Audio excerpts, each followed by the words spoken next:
Hey សួស្តីអ្នកនរគ្នាថ្ងៃនេះខ្ញុំធ្វើវីដេអូមួយទាក់ទងនឹងការបង្វិលវីដេអូឬក៏ត្រឡប់វីដេអូនៅលើកម្មវិធី Camtasia Studio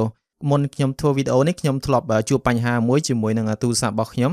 ហើយនឹងការដែលខ្ញុំថតនៅលើអេក្រង់វាអត់មានបញ្ហាប៉ុន្តែនៅលើទូរស័ព្ទចៃដន្យយើងត្រូវការយកវីដេអូពីលើទូរស័ព្ទហ្នឹងដាក់ប្រើជាមួយនឹងកម្មវិធី Camtasia Studio ហ្នឹងហើយខ្ញុំថតទៅខ្ញុំថតបែបនេះប៉ុន្តែដល់ពេលវីដេអូដែលវាចេញមកវាមិនមែនចេញទៅតឹងចេះវាទៅជាឈរអញ្ចឹងហើយខ្ញុំជួបបញ្ហាហ្នឹងខ្ញុំអាចដោះស្រាយបានហើយខ្ញុំចែករំលែកអ្នកនរគ្នា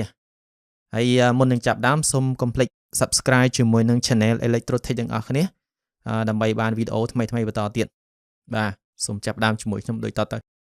នៅលើកម្មវិធី Camtasia Studio យើងចុចលើ Import Media ឬក៏យើងចុចលើសញ្ញាបូកនេះហើយយកពាក្យថា Import Media ទីខ្ញុំជ្រើសរើសយកវីដេអូមួយបាទពេលយើងដាក់ម៉ៅពីលើវីដេអូនេះយើងឃើញទំហំវីដេអូគឺ Full HD 1920គុណនឹង1080អញ្ចឹងយើងទាញវីដេអូនេះចូលទៅក្នុង timeline តបពីយើងទាញវីដេអូចូលក្នុង timeline យើងអាចចុចស្ដាំនៅក្នុងផ្នែកនេះយើងយកពាក្យថា Project Setting បាទនៅពេលនេះយើងឃើញវីដេអូដែល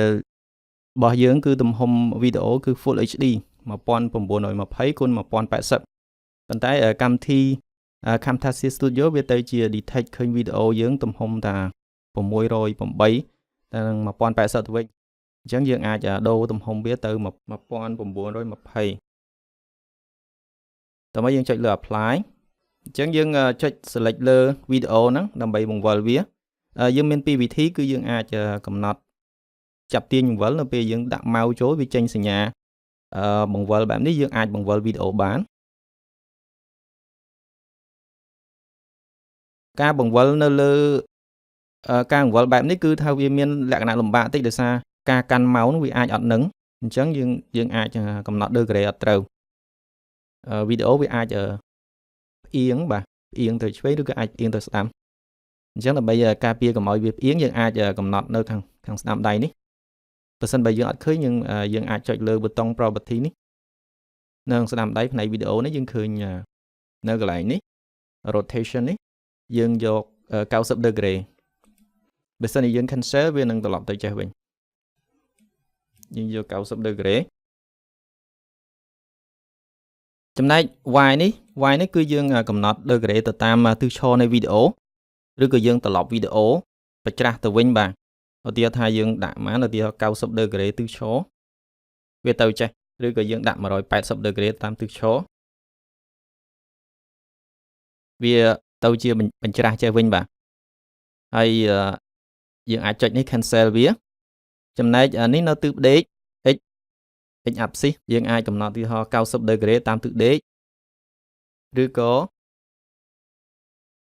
180 degree បាទស៊ីសងទៅលើវីដេអូរបស់យើងបាទយើងអាចលេងជាមួយហ្នឹងទៅយើងអាចយល់បានដែរបាទposition គឺកំណត់ទីតាំងវីដេអូឧទាហរណ៍ខ្ញុំទាញចុះទាញឡើងវានឹងចេញទីតាំងរបស់វីដេអូនេះបាទឬខ្ញុំទាញមកខាងនេះ